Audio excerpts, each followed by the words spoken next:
안녕하십니까, 박종현 변호사입니다.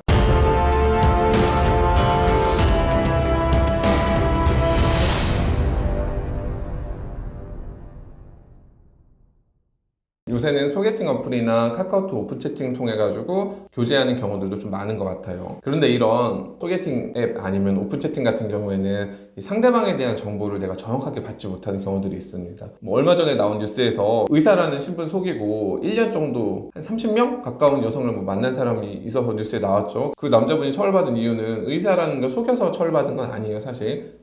본인이 어떠한 대학병원에 근무한다라는 확인서 내지는 재직증명서 아니면은 자기가 의사 신분 이런 것들을 위조해서 공문서 위조, 사문서 위조 이런 거 행사죄 이런 걸 처벌받은 거지, 내가 그냥 유부남이라는 거 속이고 의사라는 거 속이고 이렇게 만나서 그런 사실만 가지고 처벌받은 건 아닙니다. 왜냐면 이런 사건들이 나왔을 때 우리가 떠올리는 법조항이 하나 있죠. 혼인빙자간음죄. 마치 결혼할 것처럼 속여서 성관계를 했을 때 그리고 나서 결혼하지 않으면 이거는 범죄가 된다라는 그런 형법 조항입니다. 이렇게 혼인빙자간음죄가 현재 삭제돼서 없다 보니까 내가 마치 유부남인데 유부남이 사실을 숨기고 교제하면서 성관계를 했다거나 아니면은 실제는 결혼할 의사가 전혀 없어요, 이 사람이랑. 그러나 결혼할 것처럼 해서 상대방에게 기대감을 갖고 성관계를 한 경우, 이런 경우에 형사처벌하는 조항들은 없습니다. 그런데 오늘 소개해드릴 사건은 이 형사처벌과 관련된 내용은 아니고요. 내가 소개팅 앱에서 유부남인 걸 모르고 교제한 경우 과연 피해 여성은 남성을 상대로 손해배상 청구를 할 수 있느냐, 이런 부분에 대한 내용입니다. 자, 미혼 여성인 A씨는 2019년 7월 소개팅 어플로 30대 남성 B씨와 만나게 되었다고 합니다.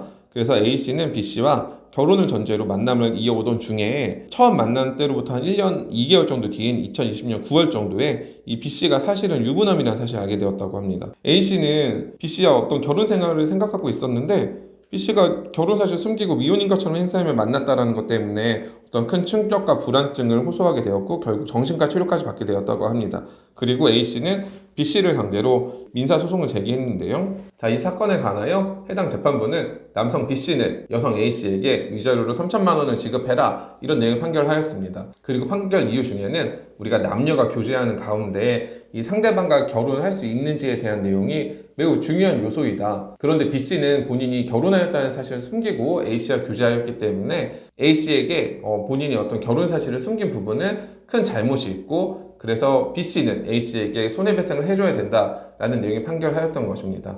예전에 겪었던 상담 중에는 남성인데 여성인 척하면서 선물 받은 경우들도 있더라고요. 다른 여성의 사진을 이용해서, 다른 남성의 사진을 이용해서 그 사람인 것처럼 행세하는 경우들도 있고, 인터넷이라고 하는 게 익명성이 보장되는 곳에서 벌어지는 일이다 보니 어느 정도의 행사는 가능하겠지만 내가 하는 행동이 상대방의 어떤 신뢰나 믿음을 깨트리는 정도가 돼서 상대방에게 굉장히 큰 상처를 줄 수 있고, 그 정도가 심각한 경우에는 해당 판결처럼 손해배상 책임이 발생할 수 있습니다. 그리고 경우에 따라서는 형사처벌, 특히 사기죄로 처벌되는 경우들도 있을 수 있으니 이런 부분은 조금 유의해 주셨으면 좋겠습니다. 또한 이런 류 사건들의 피해자가 되신 분들은 혼자 속으로만 끙끙 앓지 마시고요. 법률 상담 통해서 내가 어떻게 보호받을 수 있고 상대방에게 어떠한 권리 행사를 할 수 있는지도 꼭 상담을 받아보셨으면 합니다.